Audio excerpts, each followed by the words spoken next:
¿Quieres saber por qué elegimos la Universidad de Piura? Porque su exigencia me reta e impulsa a ser mejor. Porque nuestros profesores tienen grado de doctor. Y son reconocidos en el extranjero. Porque otorgan becas.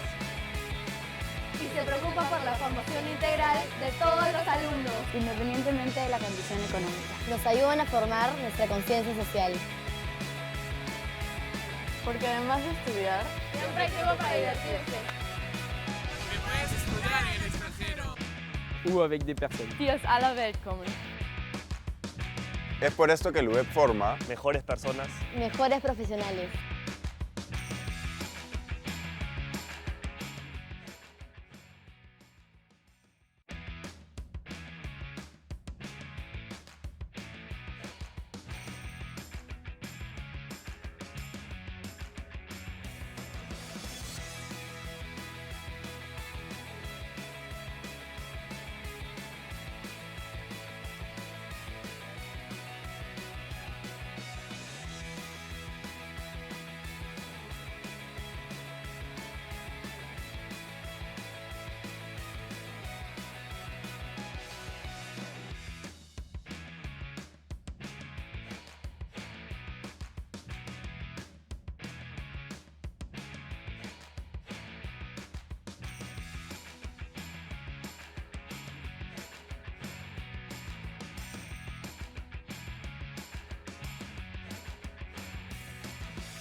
¿Quieres saber por qué elegimos la Universidad de Piura? Porque su exigencia me reta e impulsa a ser mejor. Porque nuestros profesores tienen grado de doctor. Y son reconocidos en el extranjero. Porque otorgan becas. Y se preocupa por la formación integral de todos los alumnos, Independientemente de la condición económica. Nos ayudan a formar nuestra conciencia social. Porque además de estudiar, siempre hay tiempo para divertirse. Porque puedes estudiar en el extranjero. Ou avec des personnes. die aus aller Welt kommen. Es por esto que el UEP forma Mejores personas. Mejores profesionales.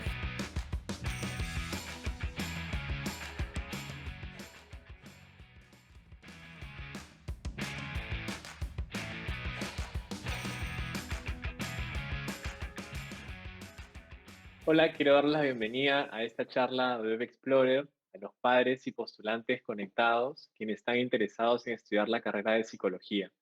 Ya nos conocemos, soy Daniel Merino, soy asistente de cátedra y psicoterapeuta del programa académico de psicología de la Universidad de Piura. Les agradecemos a todos por su participación y por enlazarse a esta transmisión. El día de hoy vamos a compartir un tema muy apasionante, tanto para la invitada de hoy como para mí. Vamos a hablar del perfil del psicólogo clínico y el impacto en la psicoterapia. Y para ello me acompaña en este taller Ana María Sotomayor, coordinadora clínica de Sonjo, docente y psicoterapeuta, quien estará con nosotros hablando de este tema tan interesante. Hola Ana María, ¿cómo estás? Hola Daniel, muy bien. Mucho gusto de estar aquí contigo practicando este tema que efectivamente es apasionante y riquísimo para poder conversarlo por muchos, muchos minutos. Así es, queremos que ustedes puedan tener una mirada y y una mirada bastante amplia de cómo entendemos la psicoterapia, el perfil del psicólogo clínico, y que sea un tema tan interesante para los que les interesa todo este rumbo de la psicología clínica, puedan compartir con nosotros estos minutos y hacer las preguntas que también deseen.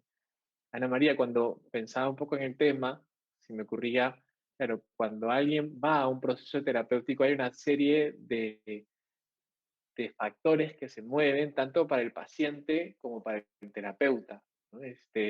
Yo me acuerdo cuando tenía, por ejemplo, a mis primeros pacientes y contaban, ¿no? Uy, esta es mi primera sesión con un psicólogo, no sabía cómo era.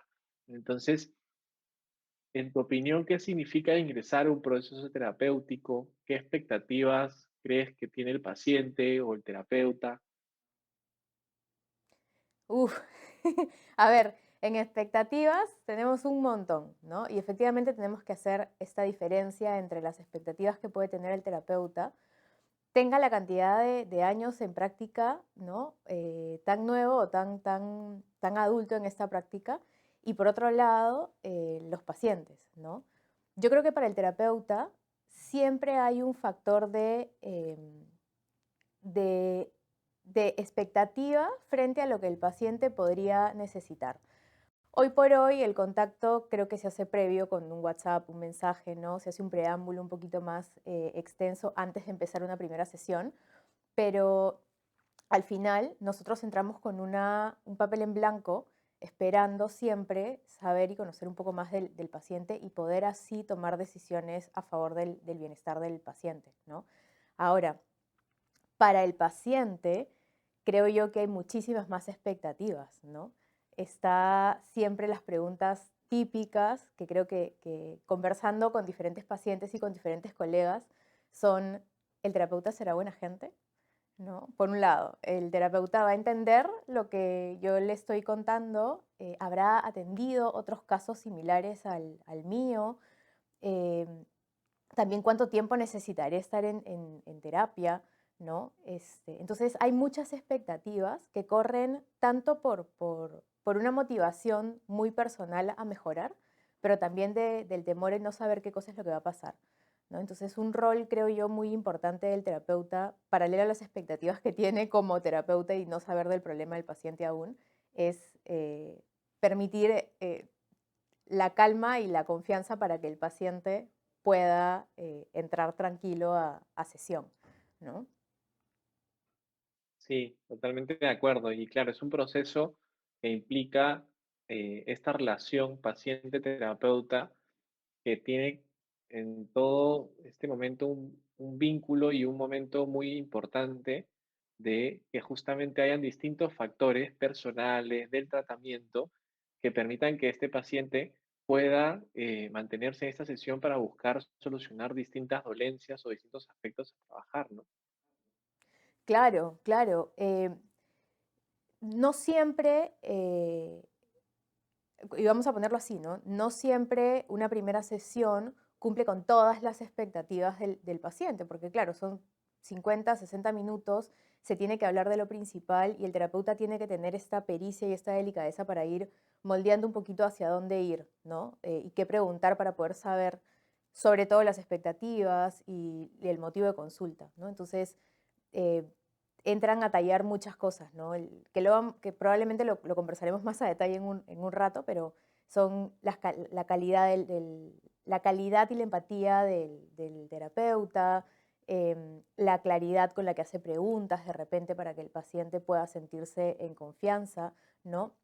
¿Y por qué todo esto? Porque, claro, para el paciente asumir un proceso terapéutico es un gran paso, porque implica muchísima responsabilidad por parte del paciente, ¿no? A veces no lo notamos, a veces no es muy consciente de ello, pero iniciar un proceso terapéutico, por la razón que sea, por el motivo de consulta que sea niveles de ansiedad elevados, de repente una orientación vocacional muy puntual, de repente alguna dificultad a nivel social, con pares, con personas mayores que yo, etcétera, ¿no? Implica una responsabilidad que no recae solamente en el terapeuta, yo diría que más bien recae en el paciente, y eso es lo que de una u otra manera en el proceso terapéutico se va a ir tallando y se va a ir trabajando, ¿no? Porque hay muchos factores que se incluyen en el entender qué está pasando, cómo está pasando, qué estoy sintiendo, cómo lo estoy sintiendo y qué voy a hacer para modificar, cambiar, reestructurar, rehabilitar, ¿no? Las diferentes dolencias o dudas o conflictos que puedo tener, ¿no? Y que me llevan a consulta. Así es. Sí, es todo un proceso que se mueven, como hemos dicho, muchísimos factores, ¿no? Yo quería igual darle la bienvenida a todos los nuevos participantes que nos están viendo, que espero que puedan disfrutar este espacio. Este es un momento de conversación con Ana María y yo en nuestra experiencia de psicoterapeutas, en nuestra práctica clínica y como docentes de la carrera de psicología. Vamos a ir conversando y Ana María también va a ir lanzando distintas preguntas, yo respondiendo, planteando preguntas para tocar distintos temas vinculados al psicólogo clínico y a la psicoterapia. También me parecía interesante como ir esbozando esta duda que puede haber en cómo sería una primera sesión de psicoterapia y sobre todo cuáles son las funciones o los aspectos que tiene que tener un psicoterapeuta para tomar en cuenta en la sesión con un primer paciente o, mejor dicho, una primera sesión con el paciente. Claro. A ver, yo creo que podemos siempre dividirlo en dos partes, ¿no? El rol del psicólogo, o sea, lo que el psicólogo va a tener que hacer y lo que tendría que cumplir dentro de una primera sesión, por así decirlo, y lo que el paciente también puede esperar, ¿no? Vamos a centrarnos en lo del psicólogo, y es que, claro, cuando hay una primera sesión, yo aquí corregiría de repente, ¿no? No sé qué piensas tú, porque no es una primera sesión, sino es una primera fase para conocer al paciente, ¿no? Normalmente tenemos la expectativa de que, en una primera sesión voy a conocer todo lo que mi paciente necesita, todo lo que mi paciente le molesta, le preocupa, ¿no? Pero no necesariamente es así, porque como dije hace un ratito, ¿no? Son 50 minutos, 60 minutos y muchas veces el motivo de consulta del paciente puede ser más extenso. Y hay muchas aristas que tenemos que considerar, ¿no? Cuando nosotros hablamos desde la práctica clínica, tenemos que entender que lo que trae al paciente al consulta tiene varias raíces, ¿no? O varias cosas a considerar de los diferentes espacios o los diferentes roles que desempeña en su vida, ¿no? Desde amigo, desde persona, desde amigo, desde hijo, desde padre, desde hermano, desde donde se ubique en los diferentes roles. Entonces, estas preguntas que nosotros vamos a ir elaborando van a permitirnos aclarar justamente el panorama. A mí me gusta muchísimo cuando hablo de este entender al paciente, es entrar a consulta con la idea de que tenemos una pizarra en blanco. Una pizarra en blanco que vamos a ir llenando con mucha información y que en el proceso pues vamos a ir conectando ciertas cosas, ciertos datos, ciertas conductas o ciertos pensamientos, por ejemplo, o ciertas creencias que van creando un hilo rojo de conexión, ¿no? Entonces, cuando enseñamos, por ejemplo, en Sonjo a nuestros internos o a nuestros pasantes, ¿no? Cómo realizar estas entrevistas o cómo tener un primer momento en la entrevista, siempre hablo de esta pizarra como de FBI, ¿no? Y este pantallazo del paciente, y esto no se logra en una sola sesión, porque nos queda corto. Y normalmente después de una primera sesión, literal, una primera sesión, pues planteo muchas más preguntas que me van a ayudar a llegar mucho más fácil al problema final, ¿no? Y creo que eso es algo que es importante mencionar. Y también aclararlo, ahora sí, pasando al paciente, con el paciente, ¿no? Porque también tenemos que aclarar esta expectativa de, en una primera sesión el psicólogo ya va a saber qué cosa es lo que tengo, vamos a tener un plan y me voy a poner a la acción. En 2 semanas ya está resuelto o por lo menos ya comencé a trabajar algo. Entonces, aclarar este proceso y esta primera sesión como en realidad una primera fase para conocer, conceptualizar y aclarar el panorama, le permite al paciente también bajar las revoluciones y la preocupación frente a la expectativa de una primera sesión, ¿no? No sé si te ha pasado lo mismo en la práctica, estoy segura que sí, más de una sesión para conocer al paciente. Sí, por supuesto. Y va relacionado con estos mitos que a veces hay de la psicoterapia y de que ya en una primera sesión o en 3 sesiones o 4, bueno, ¿qué más sigue, no? O ya falta poco, o ya me conoce al 100%, o ya puedo resolver las dificultades que tengo, ¿no? Entonces, claro, es, digamos, un proceso que lo entendemos como un proceso donde hay una relación interpersonal, pero es un proceso que tiene lo que llamamos un encuadre, un momento, un lugar, unas condiciones, unas características, ¿no? Y a veces despiertan ciertos mitos, cierta preocupación por avanzar y correr, ¿no? Cuando, claro, es todo un proceso del mundo de la persona en el cual el terapeuta se va acercando cada vez más, ¿no? A mí me gusta mucho un ejemplo que escuché donde era, como imagínate que tú estás en las emociones, las vivencias son como cuartos. Una cosa es que una persona, no sé, le diga de la puerta de su cuarto al otro cuarto, al otro, le diga, oye, ya, que todo esté bien, ¿no? Fuerza, tú puedes. Pero otra cosa es ir y entrar al cuarto de esa persona y realmente descubrir todo lo que está ahí, ¿no? Entonces, el psicoterapeuta tiene un trabajo mucho de la conexión con la intimidad del otro, en la cual a través de una serie de técnicas, a través de este vínculo que va estableciendo, va trabajando en una mejora para esa persona según lo que se va planteando en las sesiones, ¿no? Entonces, y también es interesante ver que este proceso de psicoterapia no tiene como una finalidad de solo hay que ver las cosas negativas y eliminar las cosas negativas. Y que el proceso de psicoterapia es como una pastilla que va directo a los síntomas que me están generando y ya que se disminuyan y ya.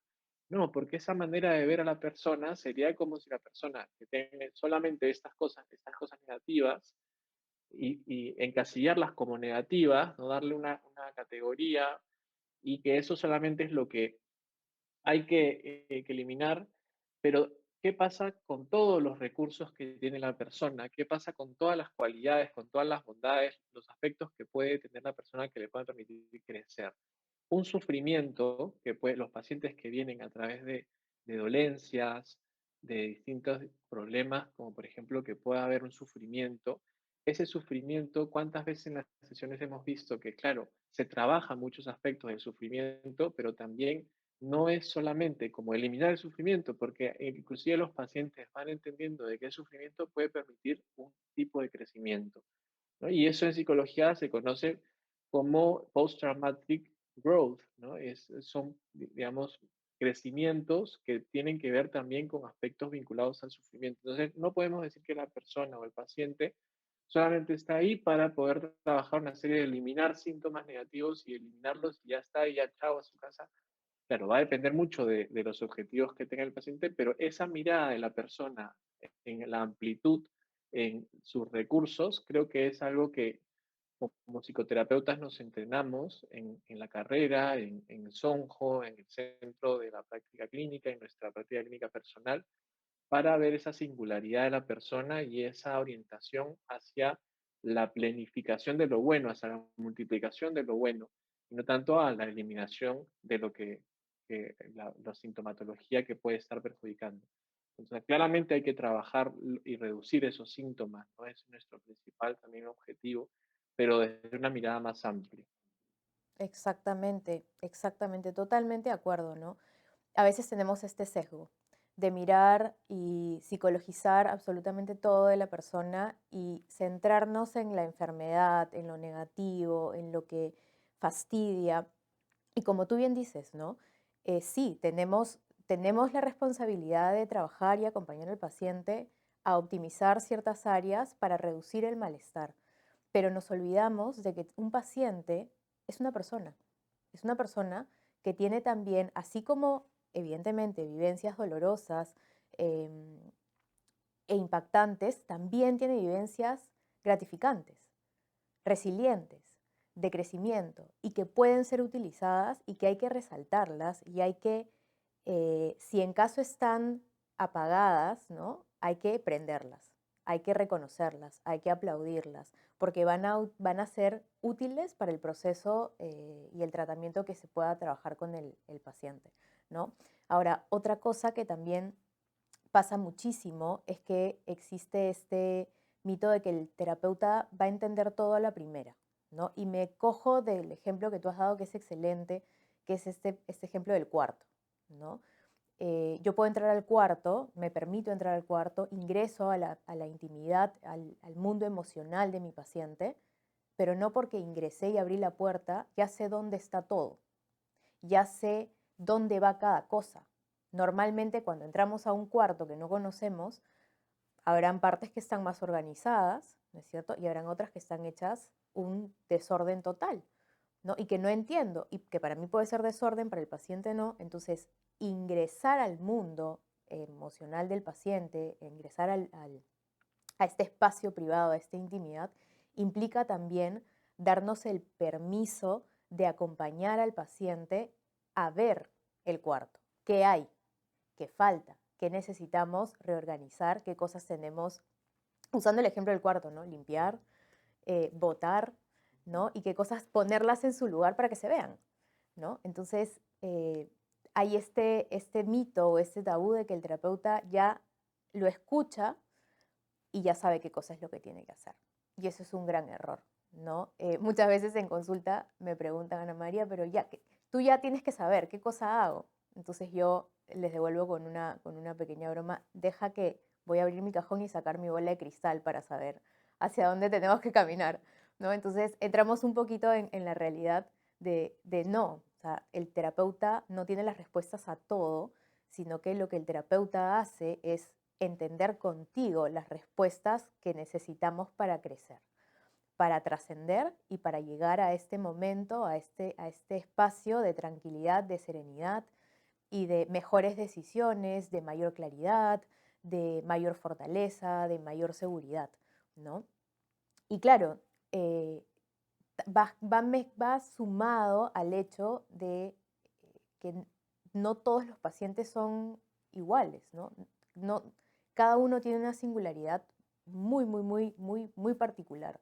Entonces, podemos tener dos pacientes con sintomatología muy parecida, por ejemplo, dos pacientes ansiosos, pero lo que yo trabaje y ordene en el cuarto del paciente ansioso A no va a ser lo mismo que ordene y entienda y trabaje con el paciente ansioso B, ¿no? Entonces, esa sería una tercera cosa que tenemos que poner en la mesa cuando hablamos del rol del terapeuta o lo que necesitamos hacer como terapeutas, ¿no? Y lo que tenemos que considerar cuando ingresamos a un proceso terapéutico con el paciente, ¿no? Esta singularidad, el hecho de no tenemos que saberlo todo, ¿no? Y nuevamente, ¿no? Siempre caigo en esta aclaración de tenemos que verlo desde la mirada del terapeuta, o sea, yo que estoy mirando este video o que estoy mirando esta conversación y quiero ser psicólogo, tengo que tener esto claro, ¿no? Yo no voy a adivinar ni voy a entender de golpe a mi paciente.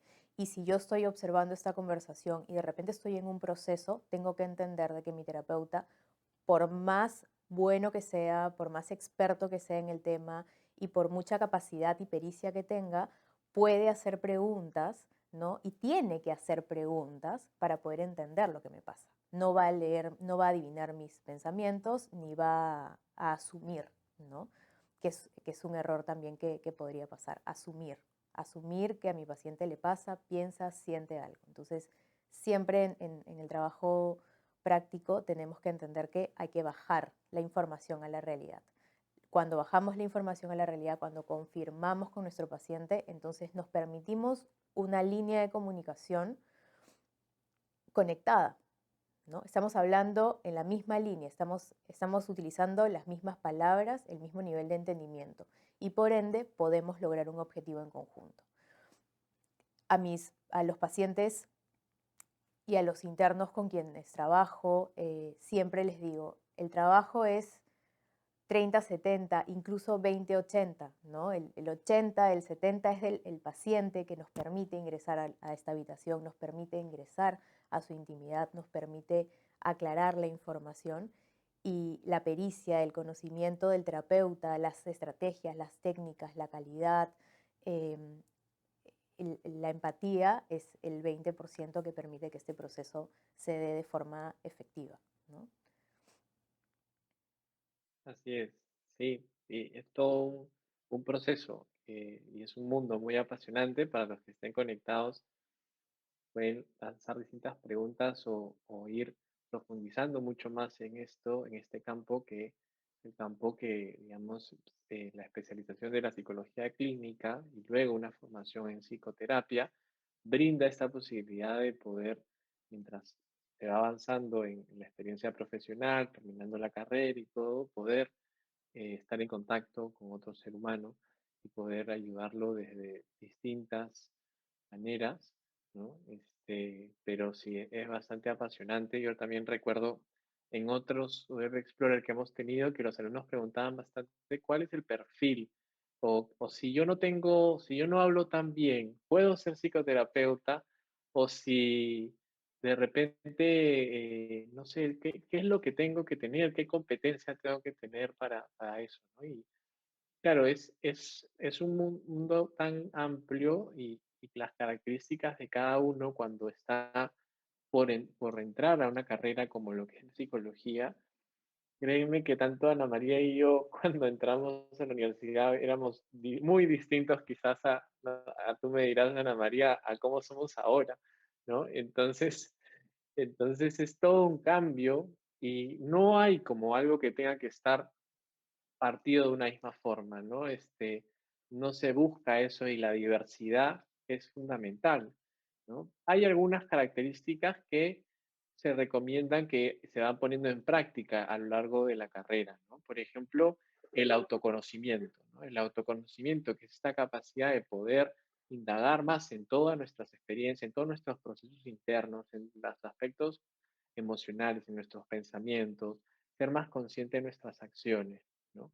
Entonces, todo este proceso a lo largo de la carrera uno va descubriéndolo muchísimo, ¿no?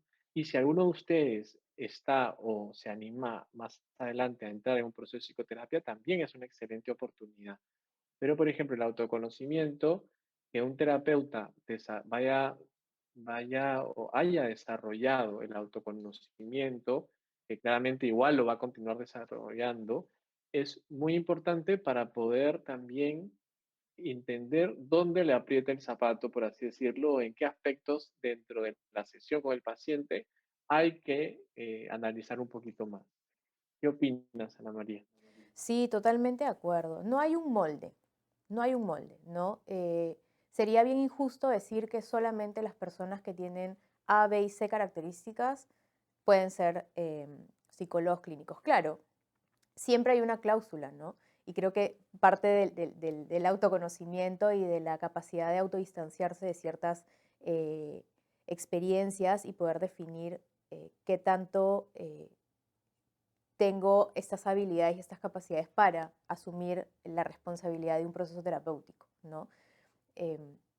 Pero no podemos decir que nos regimos por un checklist de cosas que tenemos que lograr para, ¿no? Sí, tenemos que tener esta escucha activa, tenemos que tener la capacidad para poder analizar, tiene que resonar con nosotros esta ¿cómo decirlo? Esta facilidad para poder empatizar con lo que el paciente nos está diciendo, ¿no?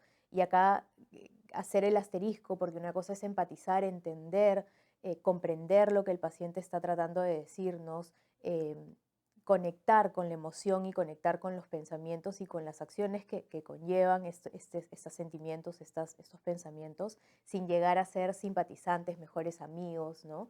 Esta es una frase típica, ¿no? entre psicólogos, ¿no? No nos vamos a poner a llorar con el paciente, ¿no? O sea, normalmente lo conversamos. pero sí podemos llegar a entender el dolor de la persona, ¿no? Sí, sí es importante entender, como bien lo dices, Daniel, que durante la carrera, durante los 6 años de carrera, siendo los primeros 5, claro, teóricos, tenemos experiencias prácticas más cortitas. Ya el último año de la carrera en la universidad es exclusivamente práctica, ¿no? Nosotros lo llamamos internado, o sea, todos lo llamamos internado. En realidad consideraría que es un externado, ¿no? Porque no es que te quedas a dormir en la clínica, ni mucho menos, pero es tu año de práctica profesional o preprofesional, que tienes un trabajo mucho más profundo en clínica, ¿no? Pero a lo largo de estos 6 años, y a eso iba, es que tú vas formando habilidades y capacidades terapéuticas, ¿no? Efectivamente, cuando yo ingresé a la universidad, sí, no puedo decir que soy igualita como he salido y aquí 10 años de haber egresado de la carrera, ¿no? Definitivamente tengo muchísimas cualidades o habilidades que han ido fortaleciéndose en el tiempo, ¿no? Una, sí, da una autorrevelación. Cuando yo recién comencé, para mí hablar con alguien desconocido me generaba muchísima ansiedad. Es más, exponer, por ejemplo, en el salón me ponía roja, me trababa. Hoy por hoy, no es que deje de ponerme nerviosa en algunas situaciones, pero manejo la situación de mejor manera, ¿no? Por ejemplo, al principio sentía que, o pensaba, me sentía preocupada, me sentía ansiosa porque pensaba genuinamente que no iba a poder entender todos los problemas o no iba a poder ayudar a todas las personas que se acercaban a pedir consulta o a tener algún tipo de proceso terapéutico. Y hoy por hoy digo, ok, de repente no, pero tengo la capacidad de derivar, tengo la capacidad de sí atender la necesidad inmediata del paciente y tomar decisiones con el paciente, ¿no? Entonces sí hay un cambio, hay un cambio. Yo creo que los nervios y el miedo a qué tengo que hacer para ser un buen psicólogo existe y siempre va a existir. Y yo creería que más bien el siempre pensar qué más puedo hacer, qué puedo mejorar, cómo puedo optimizar mis habilidades, es un buen indicador, porque como personas que trabajamos con personas y con personas que trabajamos no solamente con la persona, sino con el mundo interno, tenemos siempre que estar trabajando en nosotros, ¿no? Y en nuestra capacidad para poder entender. O sea, tener la duda de cómo puedo mejorar es buena, ¿no? En la medida en la que me permita fortalecer, reconocer, autodistanciarme de ciertas cosas para poder tomar decisiones prudentes, ¿no? Reconocer cuáles son mis fortalezas y también mis áreas de mejora, como tú dices, dónde me apriete el zapato, es importantísimo, porque me permite tomar decisión a favor del paciente, a favor del proceso terapéutico, ¿no? Como psicólogo clínico tampoco tienes que saberlo todo, ¿no? Hay diferentes rubros dentro de la psicología clínica. Tú puedes trabajar o puedes especializarte específicamente en un área puntual, ¿no? Y tener la capacidad de decir, mira, no, estos temas prefiero derivarte con el especialista que trabaja directamente el tema tal, ¿no? Por ejemplo, sin irnos muy lejos y para no complicarnos. De repente soy psicóloga clínica y trabajo, me he especializado, mi práctica clínica se ha dirigido mucho más a pacientes con ansiedad, con depresión, ¿no? Y si llega un paciente que tiene características más bien de un trastorno de la conducta alimentaria, puede tener síntomas de ansiedad, pero es un trabajo más específico para un psicólogo clínico que ha trabajado, se ha especializado y se ha formado en trastornos de la conducta alimentaria. ¿Me dejo entender? Entonces, eso es algo que también tenemos que tener en cuenta, ¿no? Voy a ir reconociendo ciertas habilidades y me voy a ir perfilando en los años de carrera para poder tomar una decisión frente a la especialidad o a la línea que voy a querer trabajar desde la psicología clínica. Sí, sí, sí. Y lo bonito también de la carrera de psicología en la UDEP es que los alumnos llevan distintos cursos de distintos enfoques de psicoterapia, ¿no? Y claro, la psicoterapia, como decíamos, es un mundo gigante y hay formaciones psicoterapéuticas de cualquier cantidad de escuelas psicoterapéuticas que cada vez hay más y más y más, ¿no? Entonces, en la carrera, sí, hay cada vez muchísimas más olas de terapias y claro, ahora en la escuela de especialización que cada uno hace, o la cantidad de escuelas que hay, pero hay una oferta gigante. Pero en la universidad es bonito porque el alumno que sale puede tener una distinta variedad de técnicas para aplicarlo con los pacientes futuros que tengan, ¿no? Entonces está, por ejemplo, la psicoterapia cognitivo-conductual, la psicoterapia sistémica, la logoterapia, la psicoterapia psicoanalítica. O sea, hay distintos enfoques que se van a ver en la carrera. Y esta formación les va a ayudar a ustedes a que más adelante puedan decidir, luego en su año de internado, en la universidad hay una clínica encargada de la atención psicoterapéutica y con supervisores que los van a ayudar y los van a acompañar para los que están interesados en este enfoque. Entonces es muy interesante cómo puedes salir de la carrera ya con mucha más experiencia y con las habilidades prácticas, las técnicas psicoterapéuticas para poder atender a un paciente. Sí, yo creo que una de las cosas que nos distingue justamente es eso, ¿no? Es la posibilidad de experimentar y aplicar aprender diferentes técnicas desde los profesionales expertos y desde los profesionales formados en las diferentes escuelas, ¿no? Entonces, tienes información de técnicas cognitivas conductuales de profesionales formados en cognitiva conductual. Tienes técnicas gestálticas de profesionales formados en la Escuela Gestáltica Humanista Existencial. Y así sucesivamente, ¿no? Entonces, se le permite al alumno, y no en el último año, ¿no? Sino en los últimos años de carrera, tener contacto justamente con todas estas escuelas que, como dices, tienen olas, ¿no? Que van presentándose modelos anclados a la base de la corriente, ¿no? Que nos permite aplicar diferentes herramientas y nos permite conocer diferentes formas de trabajar con la persona, ¿no? Al final, la universidad por lo que apuesta es un trabajo integral, es un trabajo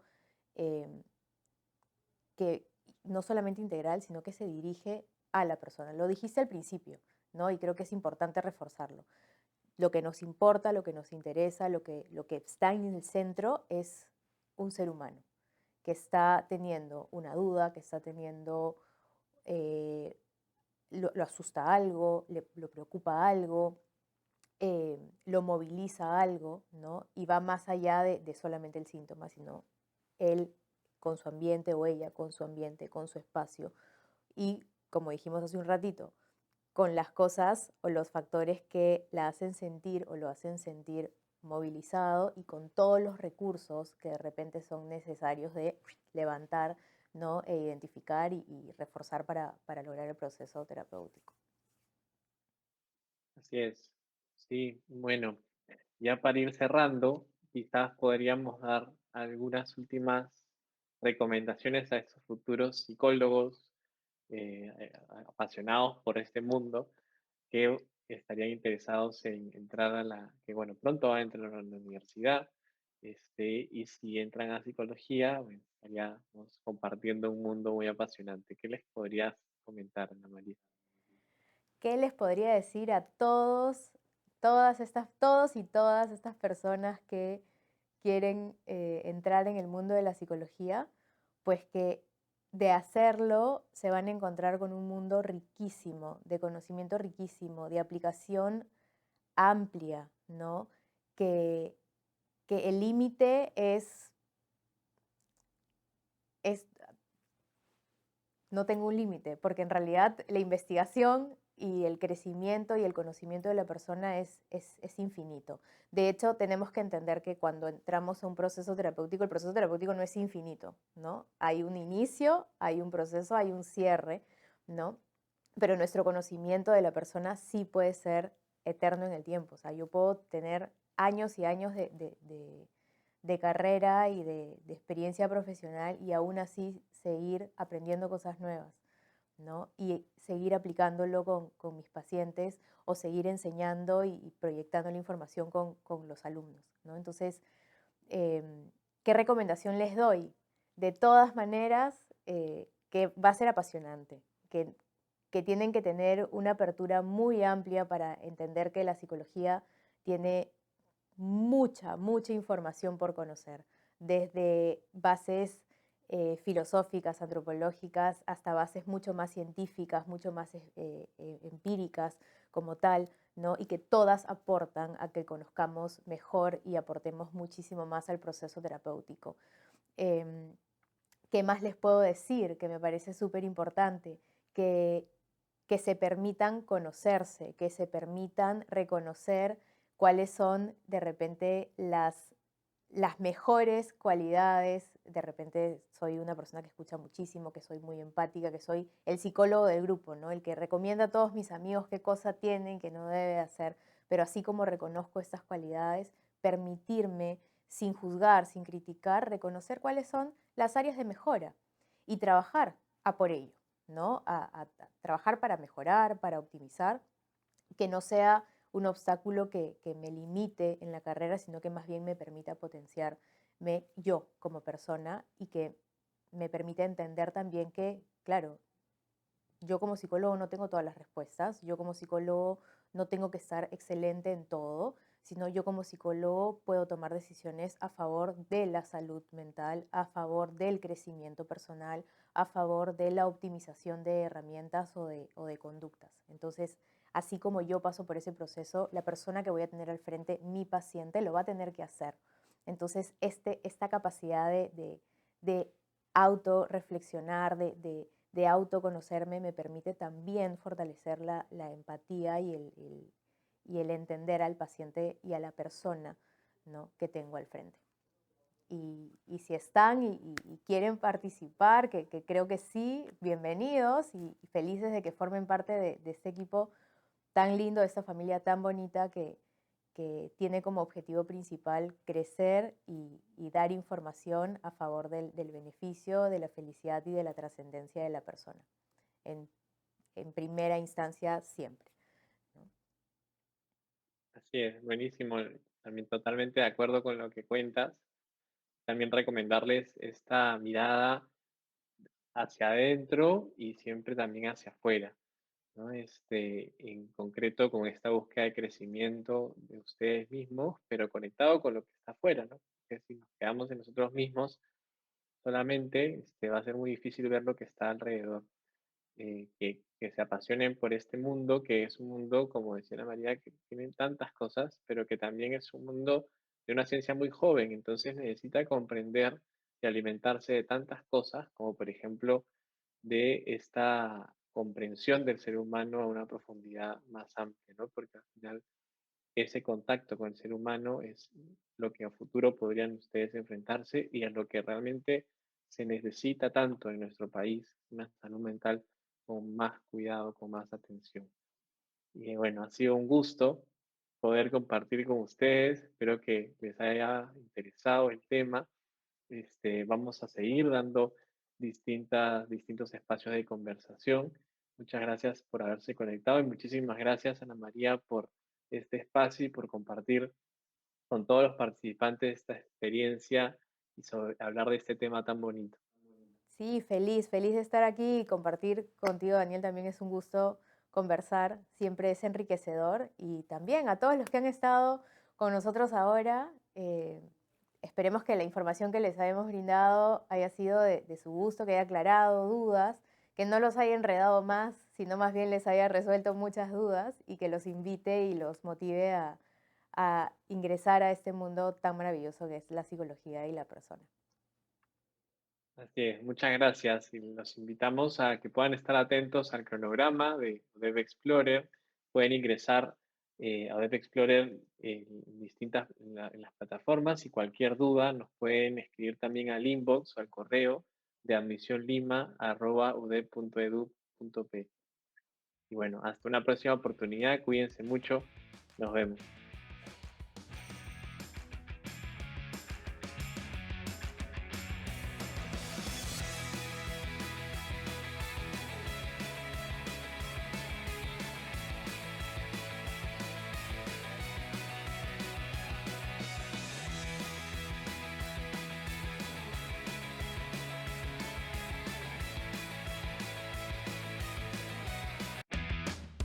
¿Quieres saber por qué elegimos la Universidad de Piura? Porque su exigencia me reta e impulsa a ser mejor. Porque nuestros profesores tienen grado de doctor. Y son reconocidos en el extranjero.